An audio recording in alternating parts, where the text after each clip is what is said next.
Hi, this is Matt Hatton, and I am the director of 2 Days Later. So, this was my first student film. The title of the project was The Out to Get You. It was supposed to have a beginning, middle, and an end, and um, what started off as a very different film. Once actually on set and realizing that the script was in no way, shape, or form going to work, we went through a series of shots and just tried to put something together on the fly. This was actually shot later, um, after already having shot the majority of the video. We decided to go back and do this pickup shot along with several others to kind of make the story make sense. Um, Obviously, lighting was an issue, because I believed that you didn't need any at the time. Um, so here you see the toxic chemical spill, and it is leaking into the sewer, and the water with the blue food coloring inside the bucket leaking into the drain. I wished it would have been a little more blue, so that you could actually follow it and see it coming down the drains. Um, but hindsight and not knowing what the hell you're doing will um, ultimately result in disaster. Anyway, I actually went down into a water runoff to get those shots from the sewer, um, which was quite interesting. Here you're supposed to be following the blue water as it leaks into the runoff and into the forest. Uh, this story has so many holes in it that I doubt I will be able to connect them all through this commentary, but I will try my best. So, the water was supposed to leak into the woods where we are now here to see this man driving through the woods on his way somewhere, which is never explained.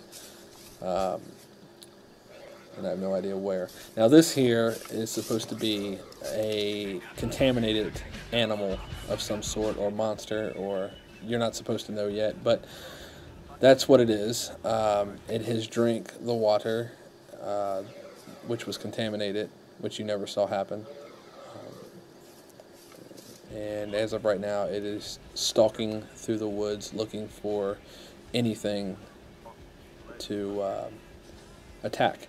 And now the man in the car has got a call on his cell phone, and it is breaking up. And due to my awesome sound design, you cannot hear the man on the other end of the phone.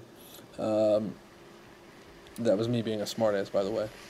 Here, the car is supposed to break down, which doesn't really come across as well as I would have liked it to. But right now, his car has died.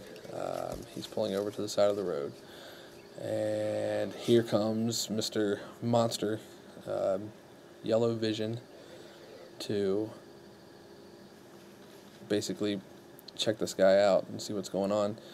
Um, of course, no mic inside the car. I just had him scream as loud as he could. Here you're supposed to see him accidentally lock his door as he gets out of the car. Again, due to lighting, you don't quite get that. Um, so here he is trying to figure out what is wrong with his car. And he'll lean in for a split second and kind of look around and realize he does not know what he's doing without even touching anything. He then goes back to get into his car and realizes, holy shit, I have locked my keys in, which again, you cannot see the keys in the ignition due to my awesome lighting. So now he has no idea what to do, so he decides, hey, I'll try my cell phone, which 5 seconds ago got no signal, but hey, maybe I'll get lucky. Looks around, happens to see a higher elevation point, so he decides to head up there and see if he can get a signal on his cell phone. Enter the woods.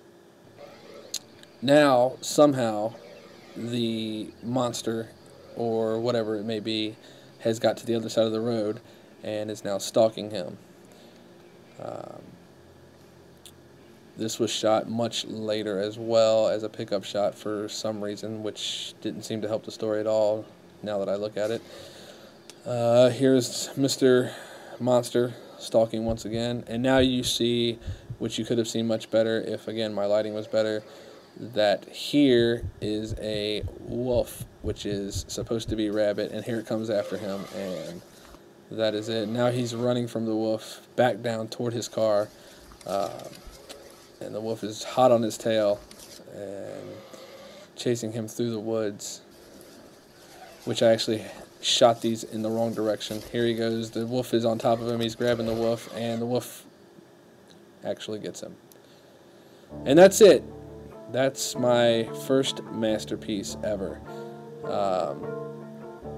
You will notice that probably the majority of the credits, which I thought were so important back then, go to me or someone in my family. Anyway, it was fun at the time. I had no idea what I was doing, but I learned a lot, and I've learned much more since this disaster. Lighting is key, obviously, and I thought, hey, God put the sun up there, why not use it, you know? So that's about it. That's all I got to say about that one. Hope you enjoyed it as much as it can possibly be enjoyed. I guess now it's really just something to be laughed at, and which is fine with me because that's all it deserves.